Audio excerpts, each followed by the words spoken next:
ಹರೇ ಕೃಷ್ಣ.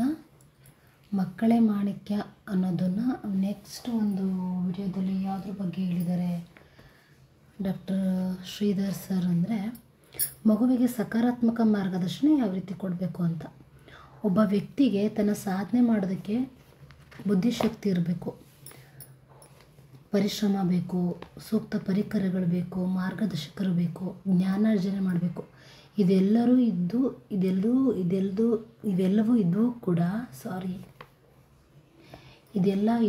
ಕೂಡ ಒಂದೇ ಒಂದು ಅಂಶ, ಏನು?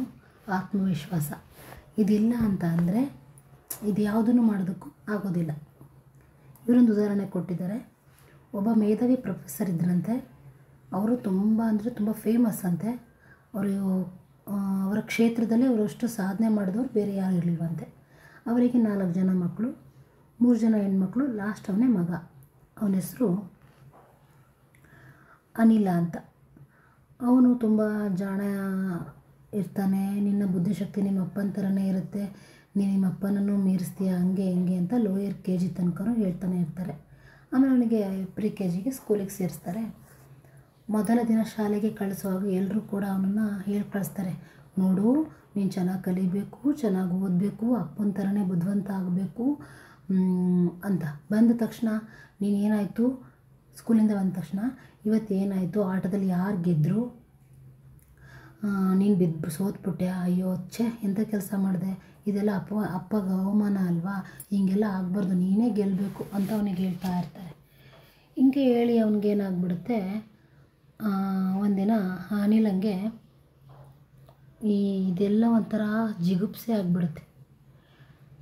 ಎಲ್ಲದಕ್ಕೂ ಭಯ ಸ್ಟಾರ್ಟ್ ಆಗುತ್ತೆ, ಆತಂಕ ಸ್ಟಾರ್ಟ್ ಆಗುತ್ತೆ. ಅವನೇನು ಮಾಡ್ತಾನೆ, ಬರೀ ಓದಿನ ಕಡೆ ಮಾತ್ರ ಗಮನ ಕೊಡೋದಕ್ಕೆ ಸ್ಟಾರ್ಟ್ ಮಾಡ್ತಾನೆ. ಬಿಟ್ಟರೆ ಅವನು ಪುಸ್ತಕದ ಹುಳ ಥರ ಆಗಿಬಿಡ್ತಾನೆ. ಯಾವುದೇ ರೀತಿಯ ಬೇರೆ ಚಟುವಟಿಕೆಗಳಿಗೆ ಅವನು ಗಮನನೇ ಕೊಡೋದಿಲ್ಲ. ನಾನು ಫಸ್ಟ್ ಬರಬೇಕು, ನನ್ನದೇ ಮಾರ್ಕ್ಸ್ ಜಾಸ್ತಿ ಬರಬೇಕು, ಈ ಥರನೇ ಆಗಿಬಿಡ್ತಾನೆ.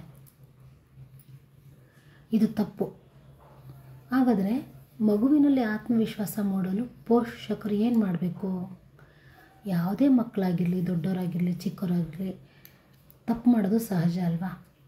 ಅದನ್ನು ನಾವು ದೊಡ್ಡದು ಮಾಡ್ದೇ ಪದೇ ಅದನ್ನೇ ಹೇಳ್ದಲೇ ಅವರಿಗೆ ಅದ್ರ ಬಗ್ಗೆ ಸರಿಯಾದ ಮಾಹಿತಿ ಕೊಟ್ಟು ಅವರಿಗೆ ಬುದ್ಧಿ ಹೇಳಬೇಕು. ಇಲ್ಲಿಗೆ ಮುಗೀತು ಜೀವನ ಅನ್ನೋ ಥರ ಹೇಳ್ಬಾರ್ದು. ಅದು ತಪ್ಪು ಮಗು ತಪ್ಪು ಮಾಡಿದಾಗ ಅದನ್ನು ಬೈಯೋದು, ಇನ್ನೊಬ್ರಿಗೆ ಕಂಪೇರ್ ಮಾಡೋದು, ಪುನಃ ಅದೇ ವಿಷಯನೇ ಕೆದಕೋದು, ಈ ಥರ ಮಾಡೋದ್ರಿಂದ ಮಕ್ಕಳ ಮೇಲೆ ತುಂಬ ನಕಾರಾತ್ಮಕವಾಗಿ ಪರಿಣಾಮ ಬೀರುತ್ತೆ. ಮಗುವಿಗೆ ಸಕಾರಾತ್ಮಕವಾಗಿ ಪರಿಣಾಮ ಬೀರೋ ಥರ ಏನು ಮಾಡಬೇಕು ಅಂತ ಪೋಷಕರಾದವರು ನಾವು ತಿಳ್ಕೊಬೇಕು. ಅನಿಲ್ ಹಂಗೇನಾಯಿತು, ಅಸಹ್ಯ ಬಂದ್ಬಿಡ್ತು. ಅವನಿಗೆ ಓದೋದಕ್ಕೆ ಇಷ್ಟ, ಬರೀ ಓದೋದಕ್ಕೆ ಇಷ್ಟ. ಅವನಿಗೆ ಬೇರೆದು ಏನೂ ಗೊತ್ತಿರಲಿಲ್ಲ, ಬೇರೆ ಏನೂ ಆಟ ಪಾಠ ಏನೂ ಗೊತ್ತಿರಲಿಲ್ಲ. ಪಾಠ ಬಿಟ್ಟರೆ, ಓದೋದು ಬಿಟ್ಟರೆ ಬೇರೆ ಏನೂ ಗೊತ್ತಿರಲಿಲ್ಲ. ಆಮೇಲೆ ಅವನಿಗೆ ಕರ್ಕೊಂಡು ಬರ್ತಾರೆ ಡಾಕ್ಟ್ರ್ ಹತ್ರ, ಕೇಳ್ತಾರೆ, ಈ ಥರ ಎಲ್ಲ ಹೇಳ್ತಾರೆ. ಆವಾಗ ಪೋಷಕರಿಗೆ ಡಾಕ್ಟ್ರು ಹೇಳ್ತಾರೆ, ಅವನಿಗೆ ಹೇಳು, ತಪ್ಪು ಮಾಡಿದಾಗ, ಆಟ ಆಡ್ಬೇಕಾದ್ರೆ ಬಿದ್ದಾಗ, ಎದ್ದಾಗ, ಸೋತಾಗ ಅವನಿಗೆ ನೀವು ಮಗು ನೋಡು, ನೀನು ಈ ಥರ ಅಲ್ಲ, ಈ ಥರ ಇದೆಲ್ಲ ಸಹಜ ಅನ್ನೋ ಥರ ಹೇಳಬೇಕು ಅಂತ ಹೇಳ್ಕೊಡ್ತಾರೆ. ಇವ್ರೇನು ಮಾಡ್ತಾ ಇರ್ತಾರೆ ತಂದೆ ತಾಯಿಗಳು, ಆ ಮಗು ನೋಡು, ಅದ್ರ ಮಾರ್ಕ್ಸ್ ನೋಡು, ಇದ್ರ ಮಾರ್ಕ್ಸ್ ನೋಡು ಅಂತ ಹೇಳ್ತಾ ಇರ್ತಾರೆ. ಮಗು ಏನೋ ಒಂದು ವಿಚಾರದಲ್ಲಿ ಗೆದ್ದುಬಿಡ್ತು ಅಂದರೆ, ಅಯ್ಯೋ ನೀನೇನು ಬಿಡು, ನಿನಗಿಂತ ಚೆನ್ನಾಗಿ ನಾನು ಆಡ್ತಾಯಿದ್ದೆ ಅಂತ ಹೇಳೋದು. ಈ ಥರ ಎಲ್ಲ ಹೇಳಿದಾಗ ಆ ಮಗುವಿನ ಮೇಲೆ ತುಂಬ ಕೆಟ್ಟ ಪರಿಣಾಮ ಬೀರುತ್ತೆ. ಅದನ್ನೇ, ಹೌದಾ ನೀನು ಎಷ್ಟು ಚೆನ್ನಾಗಿ ಆಟ ಆಡಿದೆಯಾ, ನಂಗೆ ತುಂಬ ಖುಷಿ ಆಯಿತು, ಇದೇ ಥರನೇ ಆಟ ಆಡು, ಸೋತ್ರೂ ಪರವಾಗಿಲ್ಲ, ಪಾರ್ಟಿಸಿಪೇಟ್ ಮಾಡು. ನೀನು ಆಟದಲ್ಲಿ ಗೆದ್ದೆ ಅಂದಾಗ ಕೆಲವು ತಂದೆ ತಾಯಿಗಳು ಆ ಮಗುಗೆ ಖುಷಿ ಪಡೋದು, ಸೋತೆ ಅಂದಾಗ ಬೈಯೋದು ಮಾಡಬಾರ್ದು.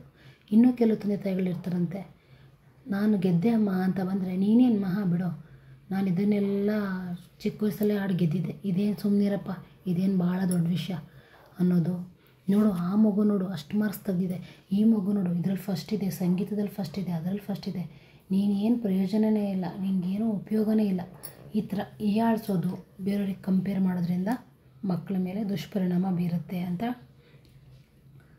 ಪೋಷಕರಿಗೆ ಇಲ್ಲಿ ಡಾಕ್ಟ್ರು ಹೇಳ್ತಾ ಇದ್ದಾರೆ.